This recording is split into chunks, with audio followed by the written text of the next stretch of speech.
Hello po, aspiring pianist and organist. Ito po ang part 1 or first part ng atin pong piano lessons po para masimulan na po ninyo ang inyong mga pag-aaral. So, meron po tayo ngayong John Thompson's Easiest Piano Course. Ito po muna ang unang book na gagamitin po natin. Sa lahat ng mga gustong magkaroon po ng copy nito, contact me lang po. Ilalagay ko sa description ang akin pong contact details kung saan nyo po ako pwedeng i-message para po magkaroon po kayo nito. And now, ito po yung John Thompson's Easiest Piano Course, Part 1. So, ang una po nating lesson dito, ang unang second page po nito ay message for the teachers and parents. Basahin nyo po. And contents, dito po tayo muna. Ang unang lesson po natin ngayon ay ituturo ko po ang middle C, the keyboard. Tuturo ko po kung paano po ninyo malalaman kung saan yung middle C. Okay, let's start. So, page number 4, ito po yung the piano keyboard. Kung sa piano keyboard po, makikita po natin ang white keys and black keys. Kung makikita niyo po dito, kung meron po kayong keyboard dyan, itong part po na to, ito po yung white keys. Ito naman pong nandito ay ang black keys. Okay? So, kunwari, ito po yung keyboard chart. Ito po yung mga white keys. And then, dito naman po ang mga black keys. So, para malaman po natin kung saan ang middle C, nandito po siya. Okay? Sa middle C. Dito po sa gitna. Ang middle C po, kung mapapansin nyo po ay ito. Ang key of C ay makikita po natin dito sa kaliwa ng dalawang black keys. On the left of two black keys is the middle C.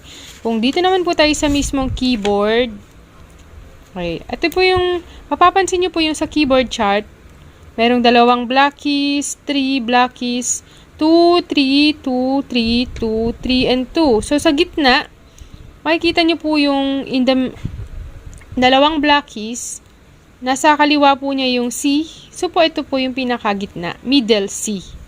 Okay po? So, back po tayo dito. The white keys are named A, B, C, D, E, F, G.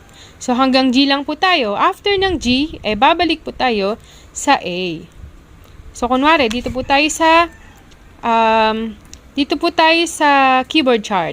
Dito, ito C, B, A. So, ito po yung A. Okay po? B, C, D, E, F, G. After po ng G, A ulit. A, B, C, D, E, F, G. And then A ulit. A, B, C, D, E.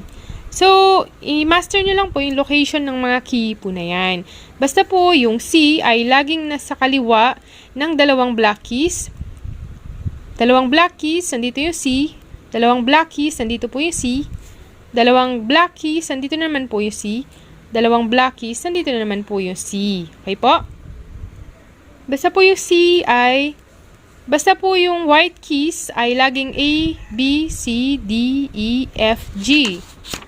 White keys, A, B, C, D, E, F, G.